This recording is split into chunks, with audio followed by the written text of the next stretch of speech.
So Ben, I learned from your father that you learned from him years back that some things are better in person. So I want to say to you that that applies to me now, that I am so honored and happy to be able to be here in person with you, and wow, the added bonus of your beautiful garden. Yes, thank you. Well, the story was very interesting because I was about 8, and one day he left the house in the morning and took a train to Glasgow, which is in Scotland.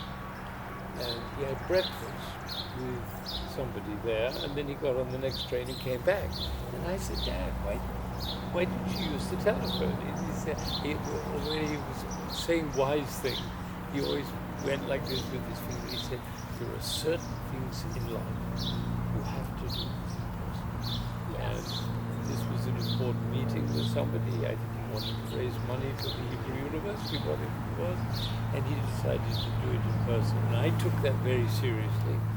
And anything really important that I've had to do in my life that involved another person, when it was humanly possible, I would go there. And one day, Ros will come up, and now Ros is the co-author of this wonderful book. And you notice that her print is a little larger than mine because she did most of the writing. But Ros, she was my former wife, and sadly we lost her this last September. So she's not here physically anymore, but she's definitely present spiritually and as a coach and as keeping us all on with the work of possibilities. Anyway, she and I had our first visit to South Africa, one of 6 that we made, and it was an insurance company that had hired us. And we arranged to talk with them on the telephone, and we would call at 1:30 on a Friday, and the doorbell rang, and we opened the door, and the man said, there are certain things in life you have to do in person. And so he'd flown from South Africa for this conversation about our visit. And you know, when you are together with somebody, you can react much more fully to the interaction, to the feelings, to the spontaneity of the moment. It's very hard on Zoom. So much of our communications have been reduced. Yes, it's a big concern that I have companies I work with have about Zoom and how it changes. Our future is going to be much different. Absolutely. And You don't see the eyes, you don't know whether you're actually reaching the other person with your conversation over their stage. It's very hard. And on the telephone also. I mean, it's good that we can communicate with the whole world without leaving our beautiful gardens. But I'm glad you're here in person. I am too. So I thought about that when this all worked out, that I am glad that this is in person versus And it's Zoom. very suitable because I just had a concert. Otherwise, I wouldn't be able to see you because I wouldn't. The timing was very lucky. Yes, it was very, very good. You even went to the concert. I know. It was. What was your feeling about the concert? Wow. I loved that there were young people 12 to 21. It was so inspiring. And it was like they were much older, especially what the ending was so powerful. They were, I could tell they were really, like in synchronicity, they were really enjoying, I think, what they were doing. But it's more than enjoying, I think. Enjoying doesn't say it. What they're doing is they're confronting these incredibly complicated and difficult and challenging works for the first time. And when you go to a regular orchestral concert by a famous orchestra, they've played it many times, and they're doing it again. But with these young people, the sense of excitement is overwhelming for them. First of all, we're playing in a world-famous hall with spectacular acoustics. There are 2,000 people there, excited, energized, and ready. And then they set out to play a piece which, after all, lasts 73 minutes.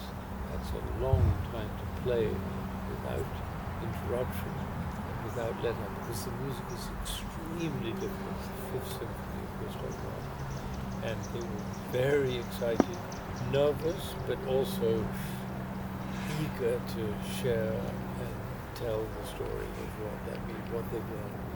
And so there's a very special atmosphere in those concerts, which you don't get if you go to, somebody said once, comparing the Boston Philharmonic when we started out with the Boston Symphony. The Boston Symphony is one of the greatest orchestras in the world. It's been here since the 1870s.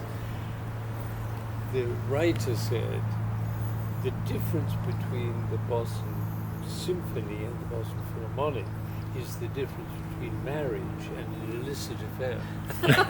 Well, we don't mention that in relation to the youth orchestra, but it's the same thing. It's that sense of freshness, of excitement, of risk, of you might not make it, but and there were moments in that performance that were very near the edge in terms of security.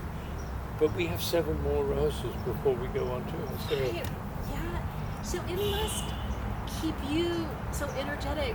I have a young man at Harvard who I'm mentoring now, and every time I have a call with him, I get energized and I learn something. So it must be similar for you. Absolutely. I think that's what keeps. I know it helps me keep young. It must be energizing for you. That letter that I read out in the concert, young violinist in high school, she just put her finger on everything that was important in that day.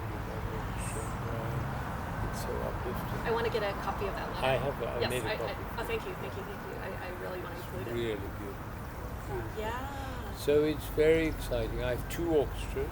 One of them is that youth orchestra, and that takes us from really the beginning of sentient life. From 12, 13 is when very gifted people who are extremely devoted and dedicated start their journey in relationship to great music.